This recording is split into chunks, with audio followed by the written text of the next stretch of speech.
में आस्था की डुबकी हर कोई लगा रहा है और जिसे मौका नहीं मिला है वो कोशिश कर रहा है कि जा सके। और इन सब के बीच में आपको बताएं, देश के रक्षा मंत्री राजनाथ सिंह भी महाकुंभ पहुंचे। रक्षा मंत्री राजनाथ सिंह ने त्रिवेणी में स्नान किया है और आरती में सम्मिलित हुए हैं। रक्षा मंत्री राजनाथ सिंह ने कुंभ क्षेत्र में संतों से मुलाकात भी की। तस्वीरें आप देखिए, देश के रक्षा मंत्री राजनाथ सिंह और वो पहुंचे महाकुंभ क्षेत्र। हालांकि पहुंचने से पहले भी उन्होंने जानकारी दी थी कि आज वो जाएंगे महाकुंभ और वहां पर आस्था की डुबकी लगाएंगे। संगम में त्रिवेणी पर स्नान किया, त्रिवेणी को प्रणाम किया, माला अर्पण की, आरती में सम्मिलित हुए, क्योंकि महाकुंभ 2025 एक ऐसा मौका, एक ऐसा संयोग जो 144 साल बाद बना है, जिसको जब मौका मिल रहा है वो तब गोता लगा रहा है और लगाना भी चाहिए। आस्था का एक बहुत बड़ा पर्व है ये, सनातन का सबसे बड़ा पर्व, देश का नहीं बल्कि दुनिया का सबसे बड़ा मेला, जहां दूर दूर कंदराओं से निकल कर आते हैं साधु संत और त्रिवेणी में करते हैं स्नान। ये देखिए तस्वीर हम आपको दिखा रहे हैं, जहां आप रक्षा मंत्री राजनाथ सिंह को देख सकते हैं। राज्यसभा सांसद सुधांशु त्रिवेदी भी हमें दिखाई दे रहे हैं, जो त्रिवेणी की आरती कर रहे हैं, मां त्रिवेणी की आरती कर रहे हैं। और ये तस्वीर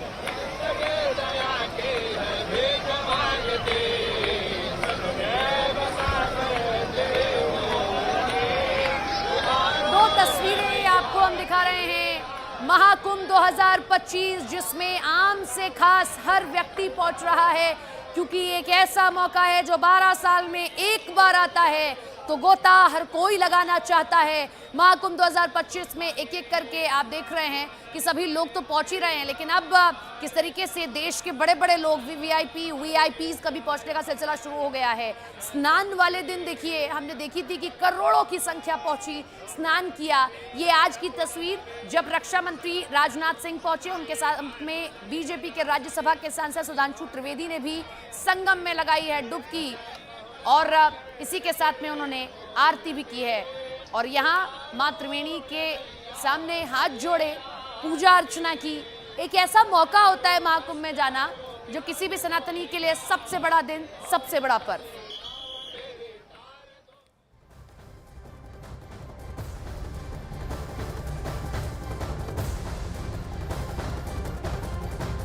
आप अगर महाकुंभ जा नहीं पा रहे हैं तो इतने हताश ना हो।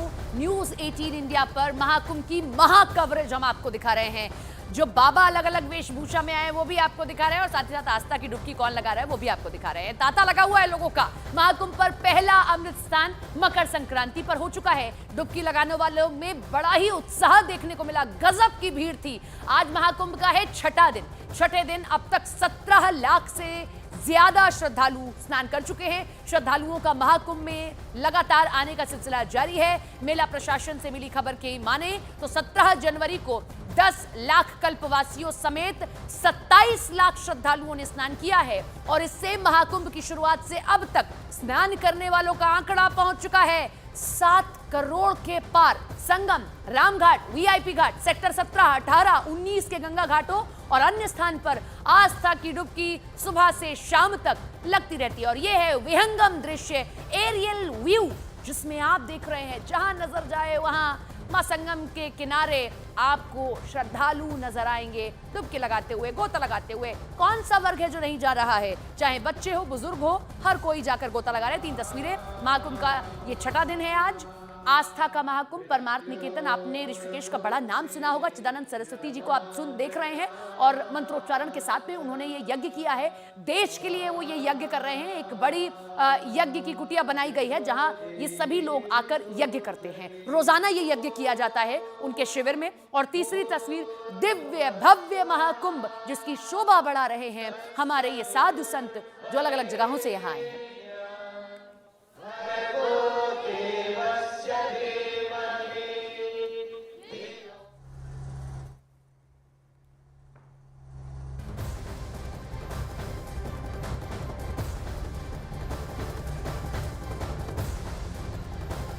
महाकुंभ में जितने देश के लोग पहुंच रहे हैं, उतना ही विदेशियों के लिए भी आकर्षण का सबसे बड़ा केंद्र है। महाकुंभ में प्रसिद्ध तिरुपति मंदिर के बालाजी मंदिर के दर्शन भी किए जा सकते हैं।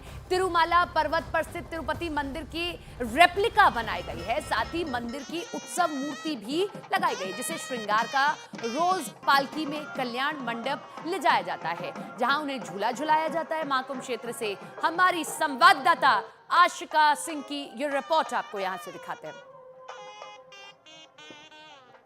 तिरुपति देवस्थान ट्रस्ट की तरफ से ये खास यहाँ पर मंडप लगाया गया है और ठीक तिरुपति के मंदिर के का रेप्लिका यहाँ पर तैयार किया गया है। बालाजी के मंदिर प्रांगण से क्या क्या चीज़ें आई हैं और क्या खास है यहाँ पर, देखिए भक्तों का तांता लगा हुआ है।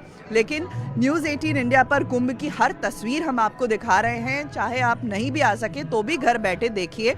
हम आपको तस्वीरें दिखा रहे हैं तिरुपति बालाजी का ये जो मंदिर है, इसका रेप्लिका तैयार किया गया है और लगातार यहाँ पर दर्शन पूजन पूरी जो है तरीके से जैसे मंदिर में होता है बालाजी के मंदिर में, उसी तरह से किया जा रहा है। हमारे साथ पीआरओ हैं मंदिर ट्रस्ट के। यहाँ पे तिरुमला तिरुपति देवस्थान ने दूसरा बार यहाँ पे महाकुंभ में आए थे लोक कल्याण के लिए। यहाँ पे ये लोक में प्रयाग क्षेत्र में जो होने वाला है ये कुंभ जो है ना, महाकुंभ मेला जो है ना, एकदम पवित्र है, परम पवित्र है। इसी परम पवित्र के संदर्भ में अनुसार इसी को फायदा लेकर हमारा तिरुमला तिरुपति देवस्थान ने यहाँ पे मंदिर रिप्लिका मॉडल टेम्पल नमूना आलय बोलता है, वो नमूना आलय को बना के यहाँ पे जो लोग पूरा इधर से नॉर्थ से जम्मू कश्मीर और उत्तर प्रदेश उत्तराखंड और जिस स्टेटों से वहाँ पे आंध्र प्रदेश आकर तिरुमला बालाजी से नहीं देख पा सकते हैं, उसी लोगों के लिए हमारा तिरुमला तिरुपति देवस्थान ने यहाँ पे रिप्लिका मंदिर बनाए थे। बालाजी भगवान है, ये हमारा अर्चक जी है। यहाँ पे ये त्रिपुला मूर्ति जो है ना, तिरुमला में कैसा तरह की भगवान रहता है एकदम वैसा ही वहाँ पे अलंकरण जो कुछ भी है ना, एकदम तिरुमला में भगवान को कैसे तरह की अलंकरण चढ़ता है एकदम वैसा ही सभी पूर्ण सेवा चलता है, दर्शन अलंकरण सभी वैसा ही चलता है। तो कुंभ की हर एक तस्वीर देखिए सिर्फ न्यूज़ 18 इंडिया पर। वीडियो जर्नलिस्ट कमल देव सिंह के साथ आशिका सिंह, न्यूज़ 18 इंडिया कुंभ। बहुत से ऐसे रंग हैं, जब आप महाकुंभ जाएंगे तो अद्भुत अलौकिक आपको अपनी ओर आकर्षित करेंगे। इधर जगतगुरु रामभद्राचार्य ने एक बार फिर से हिंदुओं को एकजुट होने की अपील की है।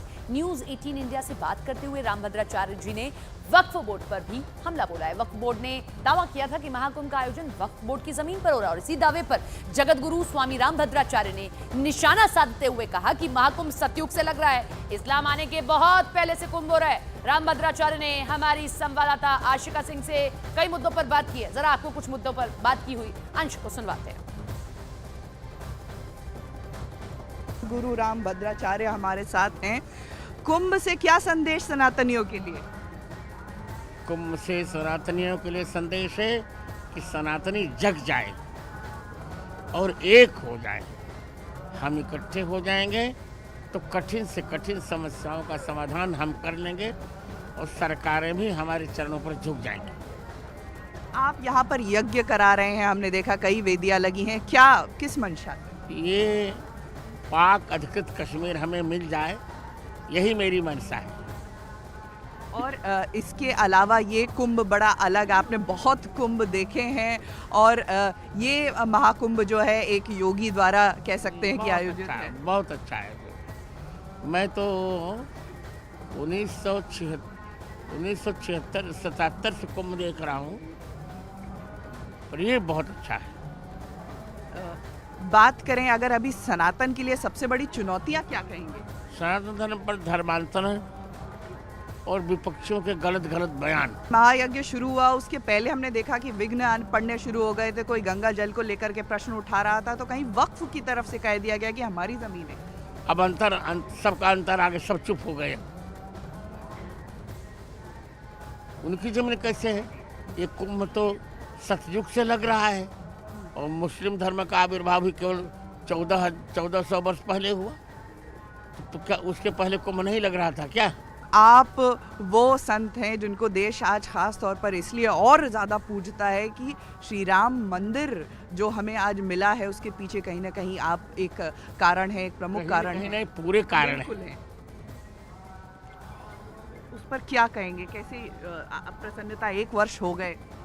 अब उतनी ही प्रसन्नता जैसे कि किसी बाप को अपने बालक के बर्थडे मनाने में होती है। बहुत बहुत धन्यवाद न्यूज़ 18 इंडिया से बात करने के लिए।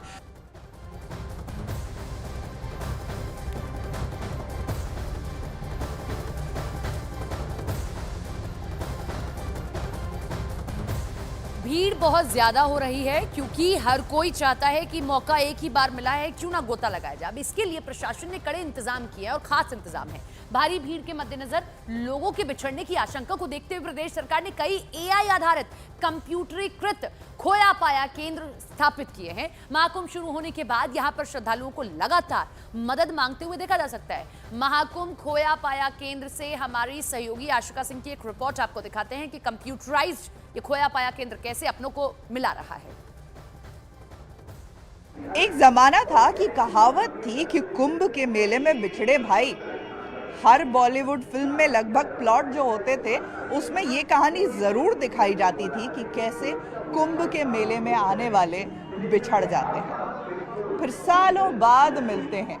लेकिन अब कुंभ की तस्वीर बदली है और साथ ही साथ ये कुंभ जो कि डिजिटल कुंभ के रूप में जाना जा रहा है, इस डिजिटल कुंभ में हम आपको बताएं कि जो लॉस्ट एंड फाउंड सेंटर है, जो खोया पाया सेंटर है, वो भी पूरी तरह डिजिटल हो चुका है। और तस्वीर देखिए यहाँ की कैसी बदली है कि रजिस्ट्रेशन डेस्क एक के बाद एक है। यहाँ पर जो कर्मचारी बैठे हैं वो लगातार जो लोग आ रहे हैं उनकी शिकायतें दर्ज कर रहे हैं। हमारे साथ प्रोजेक्ट मैनेजर हैं मणि झा जी, हम इनसे बात करेंगे। तो कैसे डिजिटल कुंभ का डिजिटल खोया पाया सेंटर कैसे चल रहा है? ये डिजिटल खोया पाया केंद्र का बहुत ही अच्छे तरीके से चल रहा है और इससे फ़ायदा ये है जो कंप्यूटरीकृत होने से हम जल्द से जल्द उनके परिवारजनों तक पहुंचाने के प्रयास करते हैं। उनकी जो डिटेल्स हम लेते हैं, इसका प्रोसेस ये है जो भी भूले भटके तीर्थयात्री यहाँ पे आते हैं, सबसे पहले हम उनका नाम, पता, फ़ोन नंबर वगैरह लेते हैं और उनके सिस्टम में हमारे सिस्टम में डालते हैं और फिर इमीडिएट जो है वो सारे सिस्टम हमारे डिस्प्ले सिस्टम में जाता है, जिसमें कि उस अमुक व्यक्ति का नाम, उम्र, पता और क्या विवरण है वो संक्षिप्त में हम डालते हैं, जिससे कि वो सुचारू रूप से एक साथ हमारे जो 10 सेंटर हैं उस पे फ्लैश होना चालू हो जाता है। भाषा में भी पहले जो सबसे बड़ी दिक्कत होती थी कि लोग दूसरी भाषा में बोलते थे, ट्रांसलेटर्स रखने होते थे, अब उसकी ज़रूरत नहीं। बिल्कुल, आपने सही बोला। ये दोनों के आने से हमें और एक एडवांस हो गया सिस्टम, जिससे कि उसके परिवारजनों तक हम तुरंत पहुंचने की कोशिश हो जाती है हमारी। बाहर जो ये स्क्रीन लगे हैं, इस पे जो खोए हैं उनका नाम डिस्प्लेड है। जी, उनके जो खो गए हैं, जो एक दो सिचुएशन होता है, एक तो खोने का सिस्टम, एक पाने का सिस्टम। खोने का सिस्टम में हम उनके परिवारजनों से डिटेल फोटो, उनका उम्र वगैरह सारा लेते हैं, वो भी हम इस पे फ्लैश करते हैं। पाने का सिस्टम में जो व्यक्ति यहाँ पे आ जाते हैं अपने परिवार से बिछुड़ के, उनका हम डिटेल फोटो लेके उनका यहाँ पे डिस्प्ले करते हैं, ताकि जो भी उनके परिजन हैं इस सिस्टम में देखेंगे, ताकि यदि देख लिए और चिन्हित हो गया तो हमारे सेंटर पे आते हैं तो हम उनको हस्तांतरण कर देते हैं।